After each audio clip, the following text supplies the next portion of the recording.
بسم الله الرحمن الرحيم يا أيها الذين آمنوا اذكروا نعمة الله عليكم إذ جاءتكم جنود فأرسلنا عليهم ريحا إلى آخر الآية۔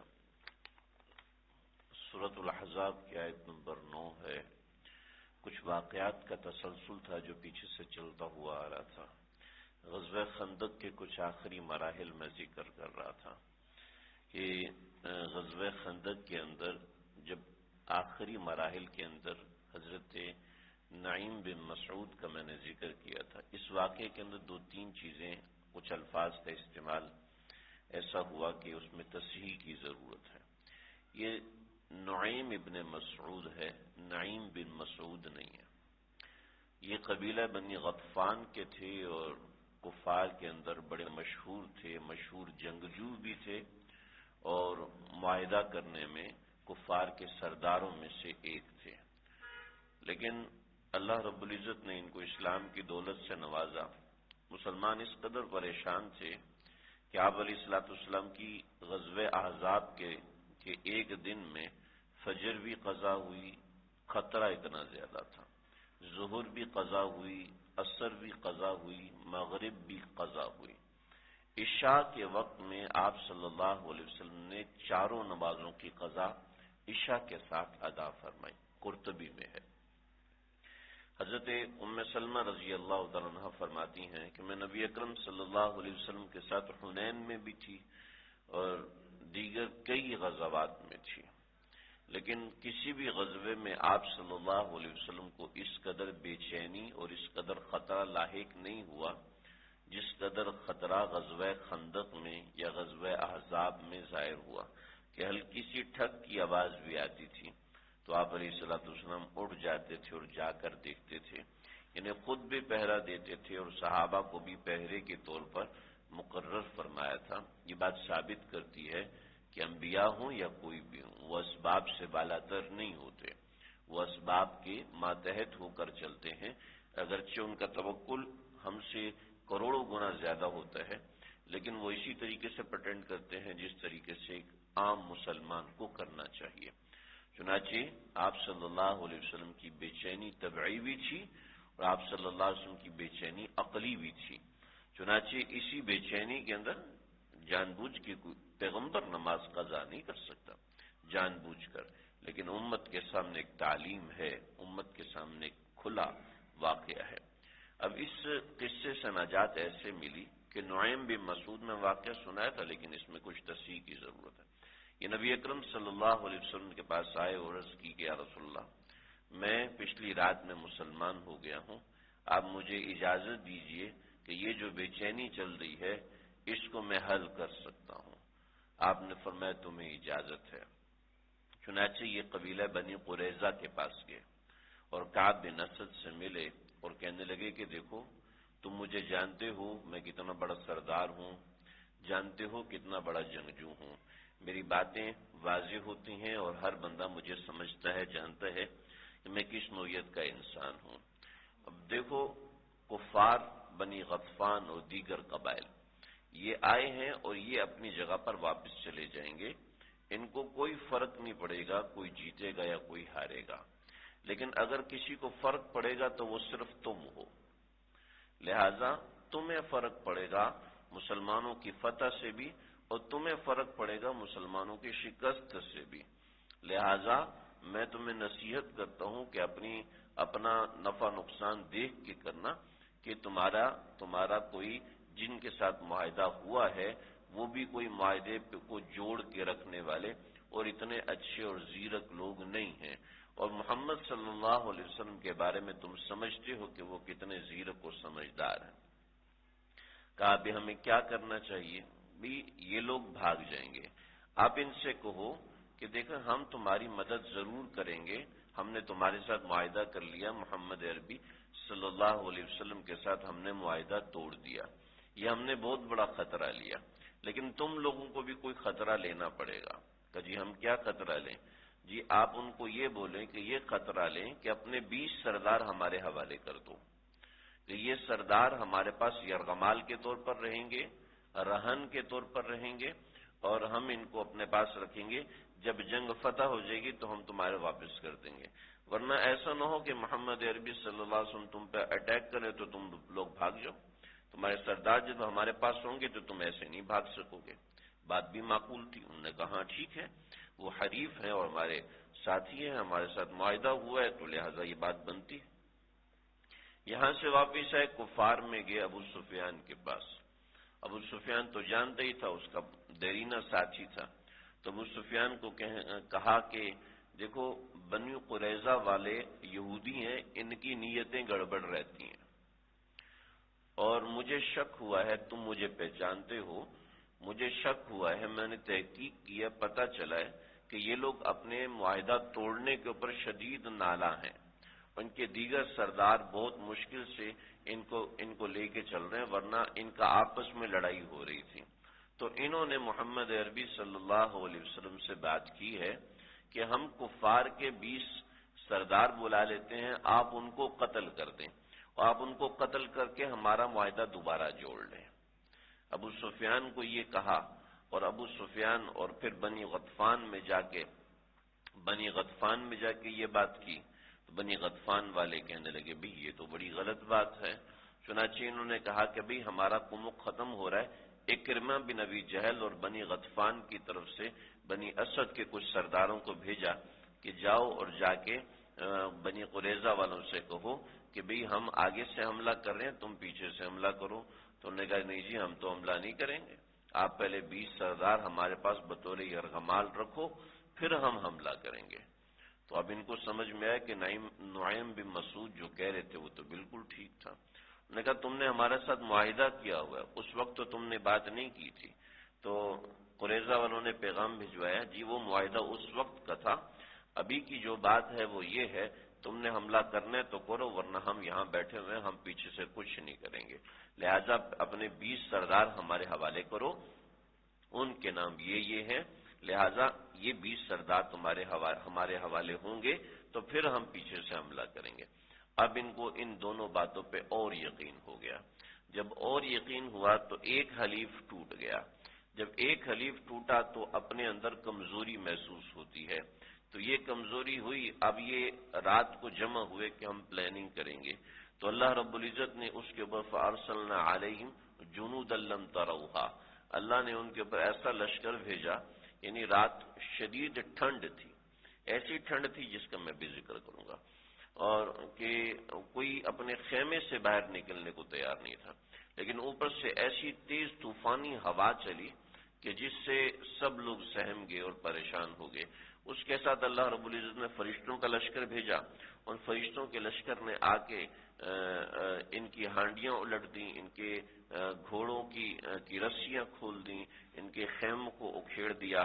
اب یہ لوگ بھاگم دوڑی ہوئی، تو آپ صلی اللہ علیہ وسلم نے صحابہ کو اعلان فرمایا کہ کوئی ہے جو میری طرف سے جاسوسی کے لیے جائے۔ تو سردی اس قدر تھی اور اندھیرا ایسا گھٹ تھا کہ کچھ بھی نظر نہیں آ رہا تھا، تو ظاہر بات ہے کسی کو اپنے اندر اہلیت ہی نظر نہیں ہے کہ میں کچھ کر سکتا ہوں، تو سب خاموش رہے۔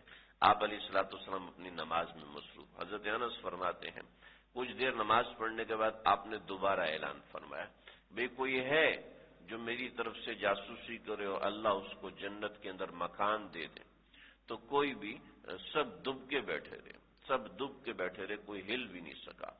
پھر اس کے بعد آپ نماز میں مشغول ہو گئے، پھر کچھ دیر کے بعد آپ نے پھر ایک اعلان فرمایا، کوئی ہے جو دشمن کی جاسوسی کے لیے جائے اور جنت میں میرا رفیق بن جائے، تو کوئی بھی نہیں اٹھ سکا۔ تو آپ نے پھر اعلان کیا حذیفہ کہاں ہے؟ تو حذیفہ کھڑے ہوئے، فرمانے لگے کہ پہلے تو ظاہر بات ہے ذمہ داری لینا ایک بڑی بات ہوتی ہے، جب اللہ کے نبی نے نام لے لیا تو اب تو اطاعت ضروری ہے۔ تو میں اٹھا ہوں، آپ صلی اللہ علیہ وسلم نے فرمایا تم جاؤ گے؟ میں نے کہا جی حضور میں جاؤں گا۔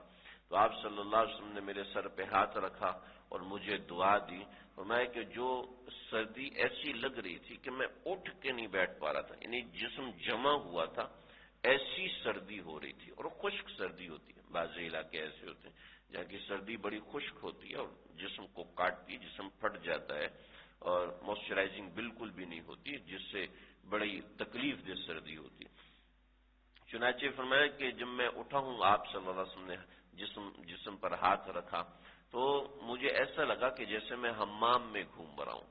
حمام میں یعنی میں ایسا لگا کہ گرمی کا حالہ میرے آگے پیچھے ہے اور میں بالکل ایسے چل رہا تھا جیسے کوئی شخص گرمی میں چلتا ہے, سردی کا ذرہ برابر احساس نہیں تھا.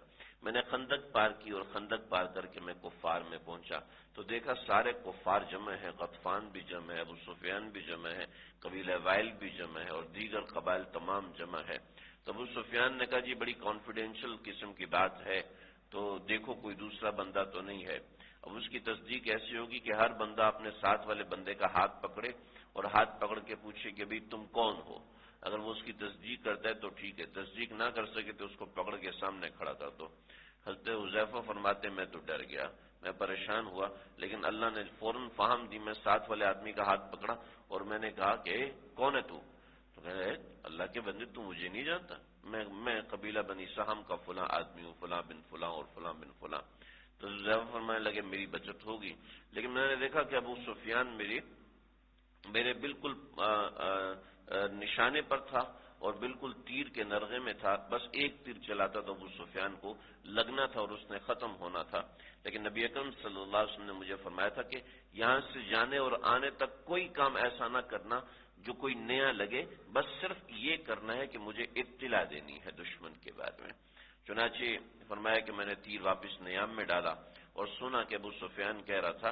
ابو سفیان یہ کہہ رہے تھے کہ بھئی ابھی تو ہمارے پاس قمق بھی ختم ہو چکی ہے, ہمارے جو ساتھی قبیلے حلیف قبیلے ہیں انہوں نے بھی غداری کر دی ہے, اور یہ صورتحال ہوگی موسم کی کہ یہاں رکنا ناممکن ہو گیا ہے. لہذا میرا مشورہ یہ ہے کہ سارے کے سارے لوگ بھاگیں, واپس چلیں. تو اتنا کہنا تھا, دوسرے سرداروں نے کہ ذہن میں بھی شاید یہی بات گھوم رہی تھی, وہ سب اٹھے اور واپس بھاگنے کے اوپر درپے ہوئے. حضرت حذیفہ فرماتے کہ میں وہاں سے اٹھا ہوں, واپس نبی اکرم صلی اللہ علیہ وسلم کے پاس آیا تو آپ نماز میں مشغول تھے. چنانچہ میں نے نماز سے فرصت ہوئی تو میں نے آپ صلی اللہ علیہ وسلم کو اطلاع دی کہ یا رسول اللہ یہ معاملہ ہوا ہے اور یہ چیز ہے اور کفار بھاگنے کی تیاری میں ہے. چنانچہ صبح ہوئی تو کفار کا لشکر کچھ جا چکا تھا اور ظہر کے وقت تک مکمل کفار کا لشکر یہ واپس چلا گیا. آپ علیہ الصلوۃ والسلام نے ہتھیار وغیرہ اتار دیے, بے چینی اور اس طرح کی چیز ختم ہوئی. تو حضرت جبریل روایت میں تھے گدھے پر سوار ہو کے حضرت جبریل آئے اور کہا یا رسول اللہ آپ نے ہتھیار اتار دیے؟ جی اتار دیے. صحابہ نے بھی اتار دیے؟ جی اتار دیے. عرض کیا کہ یا رسول اللہ فرشتوں نے تو ہتھیار نہیں اتارے, ابھی تو ہم قریظہ جانے کا ارادہ رکھتے ہیں. چنانچہ اللہ رب العزت چاہتے ہیں کہ آپ قریظہ پہ حملہ کریں. تو آپ صلی اللہ علیہ وسلم نے نفیر عام کی, یعنی صحابہ میں اعلان کیا کہ بھی سب کے سب چلو قریظہ کی طرف, اور عصر کی نماز قریظہ میں جا کے پڑھنا ہے. اب قریظہ قبیلہ دور تھا, مسلمان وہاں سے چلے ہیں اور راستے میں عصر کا وقت ہو گیا. جب راستے میں عصر کا وقت ہوا ہے تو کچھ صحابہ نے کہا کہ ابھی عصر کا وقت ہو گیا, اب عصر تو راستے میں پڑھنی ہے. تو کچھ نے کہا آپ صلی اللہ علیہ وسلم نے فرمایا عصر قریظہ میں جا کر پڑھنی ہے, تو ہم چاہے مغرب ہو جائے عصر ہم وہیں پر جا کے پڑھیں گے. تو کچھ صحابہ نے وہاں پر نماز کروا لی اور کچھ صحابہ نے وہاں پر نماز نہیں کروائی بلکہ قریظہ میں جا کے مغرب کے ساتھ پڑھی. جب آپ صلی اللہ علیہ وسلم کو بتایا گیا تو آپ نے دونوں کی تصویب فرمائی, یعنی دونوں کی تائید فرمائی. ہاں دونوں نے ٹھیک کیا کہ دونوں نے صحیح معاملہ کیا. چنانچہ کبھی جب دو فقہا میں اختلاف ہو جائے, ایک کہ یہ مسئلہ جائز ہے, دوسرا کہتے ہیں یہ مسئلہ ناجائز ہے, تو پھر اس میں امت کے لیے وسعت آ جاتی ہے کہ دونوں میں ہی کوئی صورت جواز کی, کہ جو چاہے جواز پہ عمل کر لے, جو چاہے عدم جواز پہ عمل کر لے. عدم جواز والا اس کو تنقید نہیں کر سکتا, یہ والا اس کو تنقید نہیں کر سکتا, یعنی امت میں وسعت پیدا ہو جاتی. اختلاف امتی رحمت, آپ صلی اللہ علیہ وسلم نے فرمایا میری امت میں جب بھی اختلاف ہوگا یعنی شرعی مسائل میں تو یہ امت کے لیے رحمت کا سبب ہوگا. ہاں شرط ہے فقہا میں اختلاف ہو, ایسا نہیں کہ مولوی صاحب عالم دین اور مفتی اعظم اور دوسری طرف چپڑاسی ہے وہ کہتا ہے جی مجھے مولوی مفتی صاحب سے اختلاف ہے. بھی ایک میرے جیسا آدمی وہ ڈاکٹر سے دوائی میں اختلاف تو نہیں کر سکتے کیونکہ میری فیلڈ نہیں ہے. چنانچہ فیلڈ والوں کا اختلاف ہوتا ہے. میں انجینئر سے اختلاف کرنا شروع کر دوں, جی آپ نے عمارت ایسے نہیں بنانی ایسے بنانی ہے, اس میں یہ والا میٹر ہو, بھائی مولوی صاحب آپ آپ مسجد کا کام کرو، یہ میٹیریل کا کام میرا ہے، میں جانتا ہوں کنکریٹ کتنے سیمنٹ کو پکڑتا ہے اور یہ میرا کام ہے، یہ آپ کا کام نہیں ہے۔ چنانچہ یہ اختلاف امتی کے اندر فقہائے امت ہے۔ تو بہرحال یہ بات ہوئی۔ قریظہ کے اوپر جب آپ صلی اللہ علیہ وسلم نے یہ الغار کی تو قریظہ کا جو سردار تھا کعب بن اسد، اس نے سب لوگوں کو جمع کیا، عورتوں کو جمع کیا، کہا جی 3 صورتیں ہمارے سامنے۔ پہلی صورت یہ ہے کہ تم سب جانتے ہو کہ محمد صلی اللہ علیہ وسلم سچے پیغمبر ہیں، وہ نبی برحق ہیں، ان کے اوپر ایمان لے آؤ، دنیا میں بھی بچ جاؤ گے اور آخرت میں بھی بچ جاؤ گے۔ لمبی اس کی تقریر ہے، خلاصہ اس کا ہی۔ دوسری بات یہ ہے کہ ایسا کریں کہ ہم آپ صلی اللہ علیہ وسلم کا مقابلہ کریں، اور مقابلہ کرنے کے بعد سب مسلمانوں کو یکبارگی کسی طریقے سے قتل کر دیں۔ اور تیسرا طریقہ یہ ہے کہ ہفتے کے دن ہم ایسا کریں کہ ہفتے کے دن مسلمانوں کو پتہ ہے کہ ہم جنگ نہیں کرتے، تو اچانک سے مسلمانوں پہ حملہ کریں۔ اور دوسرا طریقہ یہ ہے کہ ہم اپنی خواتین اور اپنے بچوں کو قتل کریں اور قتل کرنے کے بعد خود کو قتل کر لیں، یہ دوسرا طریقہ۔ اور تیسرا طریقہ یہ ہے کہ ہفتے کے دن مسلمانوں کو پتہ ہے ہم جنگ نہیں کرتے تو وہ تسلی میں ہوں گے، تو ہم ہفتے کے دن یکبارگی ان پہ حملہ کریں گے اور ان کو جتنوں کو قتل کر سکے قتل کریں گے، بقیہ اللہ کی مرضی۔ تو انہی کے سردار کھڑے ہو گئے اور کہنے لگے نہ بھائی، محمد عربی صلی اللہ علیہ وسلم پر ایمان لے کے آنا ہوتا تو پہلے ایمان لے کے آتے، یہ بات قابل قبول نہیں۔ دوسری بات، ہم اپنی عورتوں اور بچوں کو اپنے ہاتھوں سے قتل کریں گے، ان کا کیا قصور ہے، ان کو قتل کرنا صحیح نہیں۔ تیسرا کہ ہفتے کے دن ہمارے مذہب میں حملہ کرنا جائز ہی نہیں ہے، جب ہمارے مذہب میں حملہ کرنا جائز نہیں تو یہ تیسری صورت بھی ناجائز صورت ہے، لہذا ہمارے مذہب کے مطابق یہ صورت صحیح نہیں ہے۔ ہاں یہ کرو کہ ہم اپنے آپ کو محمد عربی صلی اللہ علیہ وسلم کے حوالے کر دیتے ہیں، آپ جو فیصلہ فرمائیں اس کے مطابق چلیں گے، کیونکہ مقابلہ ہم لوگ نہیں کر سکتے۔ چنانچہ انہوں نے بلایا، انہوں نے اپنے آپ کو ہتھیار ڈال دیے، اپنے آپ کو حوالے کر دیا، کیونکہ عہد شکنی کر چکے تھے، دوبارہ معاہدہ ہو نہیں سکتا تھا۔ تو ان کو ایک لایا گیا مدینے میں، ایک انصاری عورت کے گھر کے پاس ان سب کو قید کر کے رکھ دیا گیا۔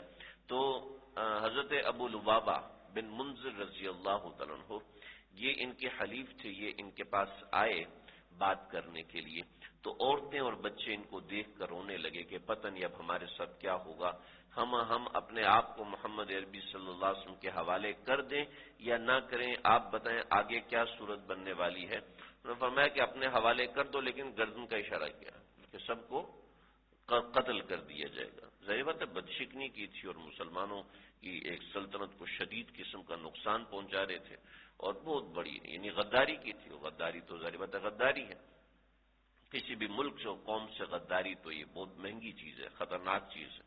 تو جیسے یہ اشارہ کیا تو سمجھ میں آ گئی یہ تو میں نے غلطی کر دی، یہ تو آپ صلی اللہ علیہ وسلم کا سیکرٹ تھا جو کہ کسی بھی طریقے سے ظاہر نہیں ہونا چاہیے تھا۔ چنانچہ فوراً وہاں سے گئے اور مسجد کے اندر مسجد نبوی پہنچے اور ایک ستون کے ساتھ اپنے آپ کو باندھ لیا اور قسم کھائی کہ رسول اللہ صلی اللہ علیہ وسلم مجھے آ کے کھولیں گے تو میں کھلوں گا، وگرنہ میں نہیں کھلوں گا۔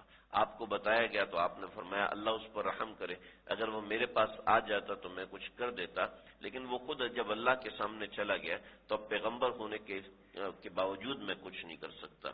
چنانچہ حضرت ابو لبابہ رضی اللہ عنہ 20 دن وہاں بندھے رہے ستون کے ساتھ۔